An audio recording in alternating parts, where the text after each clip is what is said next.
അങ്ങ് എൻ്റെ പ്രാർത്ഥന എപ്പോഴും ശ്രവിക്കുമെന്നും എനിക്കറിയാം. എന്നാൽ എന്നെ അയച്ചത് അവിടുന്നാണെന്ന് ചുറ്റും നിൽക്കുന്ന ജനം വിശ്വസിക്കുന്നതിനു വേണ്ടിയാണ് ഞാനിത് പറയുന്നത്. ലാസറേ, പുറത്തു വരിക. അപ്പോൾ മരിച്ചവൻ പുറത്തു വന്നു.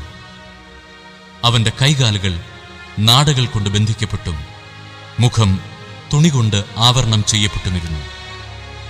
യേശു അവരോട് പറഞ്ഞു, അവന്റെ കെട്ടുകൾ അഴിക്കുവിൻ, അവൻ പോകട്ടെ.